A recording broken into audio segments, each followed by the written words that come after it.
people say, all right, Jen, 6 kids. So you're either Mormon, Catholic, or just a lot of fun. And we are Catholic.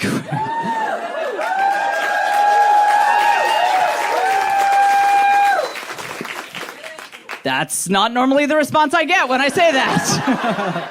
Did the Pope send you guys? Like, what do you... No, so I was a lifelong atheist who converted to Catholicism. So I got the Uno reverse card, you know?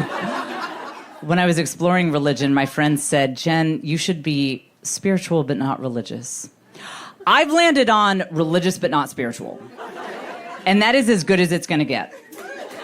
It's my best. And look, honestly, I know for people of faith, it is very important to have a vibrant, thriving friendship with Jesus. I truly believe this. It's just not going very well at all.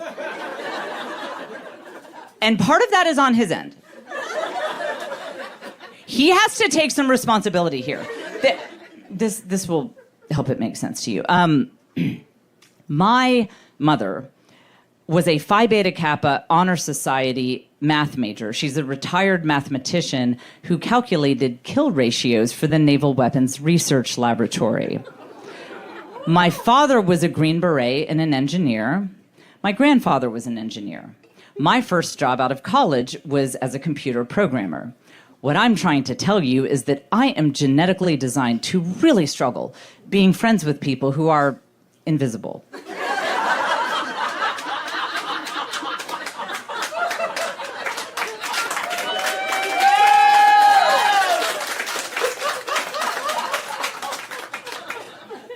I know Jesus has done a lot for me, okay? He has. But would it be too much to ask for the occasional comment on my Instagram? Like, slay, girl, you know. I'm just asking. Okay. Now, the way I came to believe in God is I read a whole bunch of theology books. So I know all the theology stuff. So I guess what I'm hoping is that heaven has an AP exam. So I can test out of being a good person.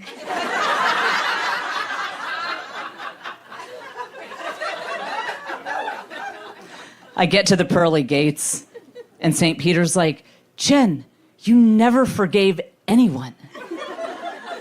But your essay on transubstantiation was incredible. Come on in. Come on in.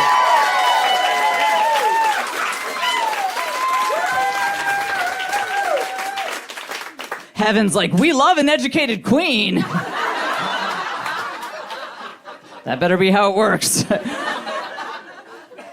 People ask what our parents thought of our conversions to Catholicism because my husband was also not raised Catholic. And what they said was, we are open-minded to all faiths, and we simply want you to be blah, blah, blah, blah, blah, blah. I think what it was is because my husband is an only child and I'm an only child, we were their only shot at grandchildren. I think my mom and my mother-in-law were fist bumping each other like, thank God they found the one where they just breed recklessly.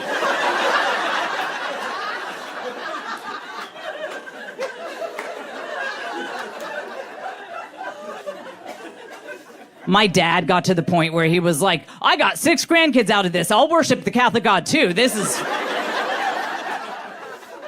fine, you know. They actually got in on some of our stuff. My mother-in-law especially, her favorite thing, she was a good Southern Baptist woman, but her favorite thing was she loved this Catholic tradition we have where if we lose something, we say a prayer to Saint Anthony. You guys know about it? Okay.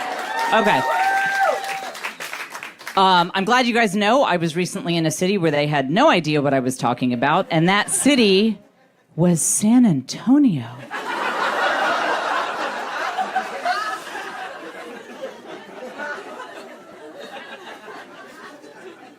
So my mother-in-law loved this. She was a tough East Texas woman, came from generational poverty. She was a single mother. And if you've ever known a woman like that, they are practical. They're all about whatever works. So she would start calling me up. You know, she'd lose her car keys. She'd be, cursing up a storm like, Jennifer, you got to say that prayer. because she knows it works better if a Catholic says it.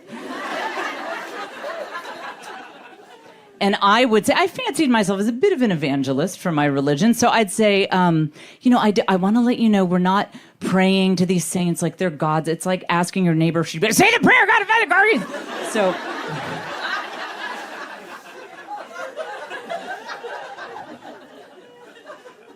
So I'd say, St. Anthony, please come around. Something is lost and can't be found.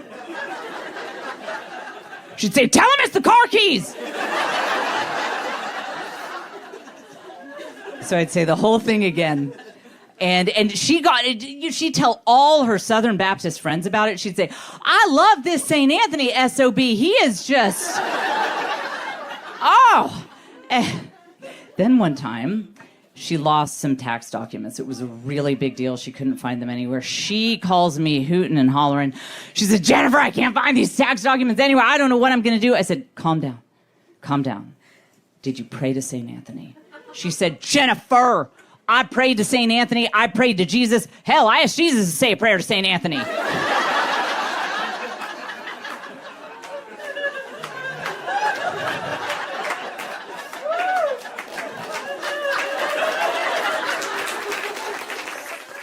I didn't think this was going to be my life because my husband went to Yale. When people hear that, they're like, oh, Yale, okay, so you do have a little money. You'd think. Yeah. Oh, yeah, when we started dating, I thought this was going to be a real Ulta to Sephora upgrade. What I did not realize is that he is a Texas country boy at heart, so it has turned out to be more of a Trader Joe's to Bass Pro situation. Yeah, he says all this stuff like, what do you really need in life other than a dog and a good sunset and a cold beer? It's a real redneck Zen moment, like lovely. Yeah, he said the other day, he's like, what would we even need to be happy that money could even buy? I was like,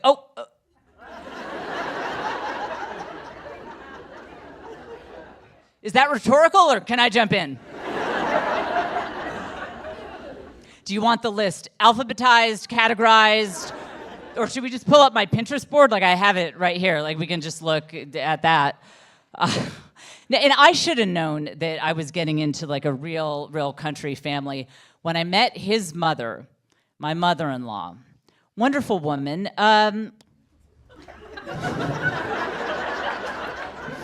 Okay.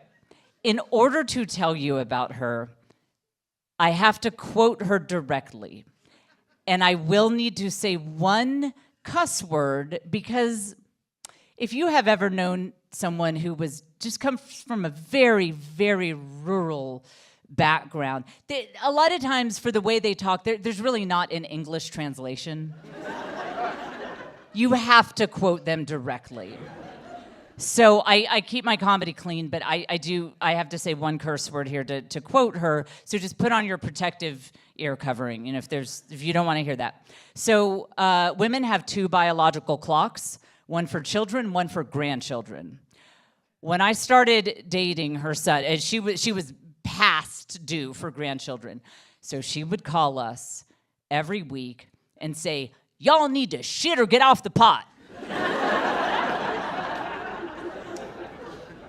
That is Texan speak for, I would be simply delighted if the 2 of you would engage in the holy sacrament of matrimony.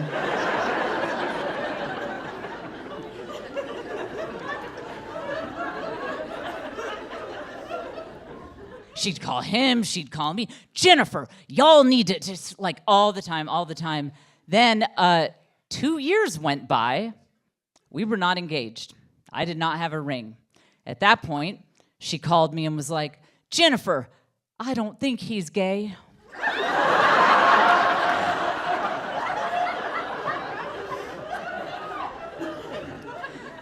So finally, 2.5 years into our relationship, he proposed. It was like a moment out of a movie. It was the beautiful scene out of my wildest dreams. And he called his mother and he said, "Ma, we decided to shit."